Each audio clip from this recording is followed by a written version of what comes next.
Bonjour encore à tout le monde.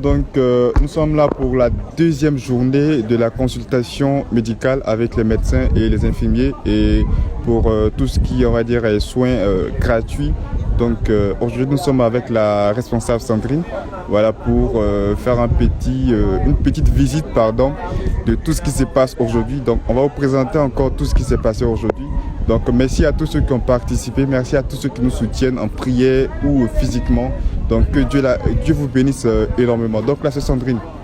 Voilà, donc quelque chose par rapport à ce qui se passe aujourd'hui, l'initiative et tout, comment est-ce que déjà vous vous sentez par rapport à ce qui se passe? Jusqu'ici, tout va bien. Et fort est de constater que le village en a besoin. Et profiter pour dire merci à ceux qui nous ont accompagnés parce qu'ils y ont cru. Aujourd'hui, quand on voit les différents cas des gens qui viennent depuis 7 heures, pendant que nous-mêmes on n'est pas encore là, le village avait vraiment besoin de soins médicaux. Donc, avant de continuer, il faut vraiment dire merci à ceux-là qui nous ont accompagnés. Encore merci à tous ceux qui nous ont accompagnés. Donc, on va faire encore une petite visite avec la sœur Sandrine.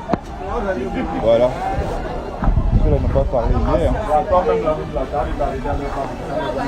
Donc, ici, on va dire c'est l'instant des premières consultations en fonction des différents cas de maladies, ce que les gens ressentent. Et après ici, il y a le stand des tests. Avec notre maman, quand vous le constatez, c'est le test. Moi, c'est test de quoi d'ailleurs? Le test rapide du paludisme, disons la malaria. En général, est-ce qu'il y a beaucoup de personnes qui ont été testées positives? Non. Il n'y a pas beaucoup de positifs. Ah bon, je t'ai dit. Donc, c'est comme si c'était une sorte de mode. Pourquoi je suis passé, d'autres passent par ici, mais moi, ils ne passent pas. Donc, tout le monde est passé par les tests. Réellement, c'était faire la part des choses. C'est-à-dire quoi? Prendre ceux qui sont réellement malades, ceux qui ont le corps chaud. Si une fois qu'on contrôle, en fonction de la température, oui. Si le corps est chaud, on te fait venir ici. Là, en ce moment-là, ça peut nous orienter. Soit c'est un palu, si c'est positif, c'est un palu. Si c'est négatif, on peut penser à une infection. Et puis, ça va nous faciliter le travail. Ah oui, cela, tout le monde veut passer par ici. Tout le monde a mis un corps chaud. 37. Et puis il te dit mon corps est chaud. Il regarde 37. Donc il faut avoir 38 mais 40 pour avoir le corps chaud. Non, tout le monde a le corps chaud. Ok, donc on constate que tout le monde a le corps chaud. Voilà, parce que tout le monde est motivé pour voir et pour participer. Donc on passe au deuxième stand. Alors, on y va. Donc après ce stand, on a le stand de la prescription. Donc en fonction de ce qu'on aura détecté là-bas, ils vont prescrire les différents médicaments. Voilà. Donc si vous allez interroger le passeur, jeter un coup d'œil et puis interroger l'autre. Bon, déjà hier on a interrogé l'autre, donc aujourd'hui on va prendre lui pour son avis. Voilà. Donc on va prendre, c'est l'infirmier, c'est ça? Non? Docteur, ok. Bah attends, puisqu'il est en train de... Ah oui, non. Voilà. Ok, donc on va prendre, vous arracher quelques mots par rapport à tout ce qui se passe aujourd'hui, par rapport exactement à ce que vous avez fait jusqu'à présent. Est-ce que le résultat est positif ou négatif ou, voilà. Bonjour monsieur, les résultats sont assez satisfaisants quand même, on a moins de retours, mais pour certains on a quand même d'autres qui sont revenus pour des chiffres tensionnels qui sont quand même élevés. Voilà, et néanmoins nous avons remarqué qu'il n'y avait quand même pas assez de produits pour l'attention quand même. Donc prochainement les autres éditions, il faudrait voir ce côté-là quoi. Pas de problème. Maintenant, est-ce que les équipements qu'on a aujourd'hui, est-ce que ça tient le coup par rapport à ce qui se présente? Oui, ça tient quand même le coup, ça tient assez le coup. Sur ce point-là en tout cas, ça tient beaucoup le coup. Maintenant, qu'est-ce qu'on peut ajouter prochainement pour la deuxième édition? Et est-ce qu'il y a, à part les médicaments, ce qu'on pourrait ajouter par exemple? La vitamine C. La vitamine C. Ouais. Les finifates, tout ça là, parce qu'il n'y en a pas. Pour la fatigue, c'est ça, il faut surtout. La vitamine C. Oui. Mais surtout pour les travaux physiques qu'ils font au champ et tout. Vitamine C surtout. Vitamine C. Beaucoup de vitamine C. Ok, il n'y a pas de problème. Et puis pour les enfants, les sirops. Les sirops. Les enfants ne prennent pas le comprimé comme ça, surtout les sirops pour les enfants. Ah, d'accord, pas de souci. Donc merci encore docteur. Ok, donc on passe au second stand avec Sandrine. Alors ici, on dira que c'est la pharmacie.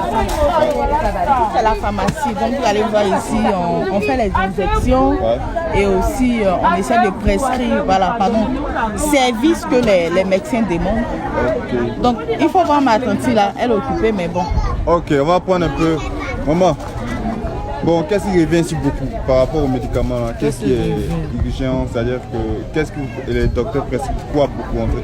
Les cas que vous rencontrez beaucoup. Quels sont les cas que vous rencontrez beaucoup? On rencontre beaucoup de cas d'infection. On rencontre aussi beaucoup de cas de tension aussi.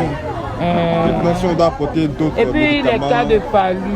Ok, maintenant, qu'est-ce qui manque? Qu'est-ce qu'on doit apporter? Les cas de tension là, les médicaments de tension là manquent beaucoup. Il y a beaucoup de cas de tension. Il y a beaucoup de cas de tension. Et puis il y a beaucoup de cas d'infection. Donc tension, infection. Ok, y a pas de souci. Donc là, comme vous le constatez, il y a beaucoup de cas de tension et infection. Donc il faut y remédier. Donc tous ceux qui nous suivent, vous pouvez apporter vos dons et tout. Voilà, oui. Ici, c'est la salle d'attente, comme vous pouvez le constater. Ah. C'est la salle d'attente. Donc, on attend ici le temps de pouvoir aller dans la salle de consultation. Ok, donc là, dans la salle d'attente, vous voyez que hier, c'était encore plus rempli que cela. Donc, à chaque fois que les gens s'asseyent, il y a tout le temps des remplacements, il y a tout le temps, on va dire, du monde. Donc, comme vous le constatez, le village en a vraiment besoin. Et tous ceux qui nous suivent d'ailleurs, nous vous prions d'agir, de faire parler votre cœur. Et la CESA vous attend énormément.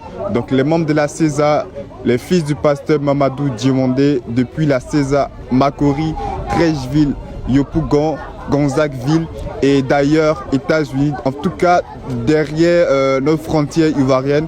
Si vous avez suivi cette vidéo, nous vous demandons de réagir promptement. Nous vous demandons de faire parler votre cœur, comme on le dit en Afrique et précisément en Côte d'Ivoire, et que Dieu vous bénisse. Donc comme vous l'avez constaté, il y a Dieu derrière l'action que nous posons. Et donc que Dieu effectivement bénisse toutes ces personnes-là qui ont agi de leur cœur, qui ont intervenu par rapport à ce programme et qui ont donné de leur argent, de leur temps pour soutenir ce programme.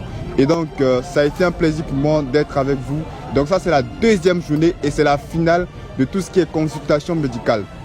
Donc aujourd'hui prend fin pour les consultations médicales. Donc demain, on va dire ce soir, il y aura exactement, on va dire que le grand programme avec le pasteur Mamadou Djimondé. Donc ça sera la fin.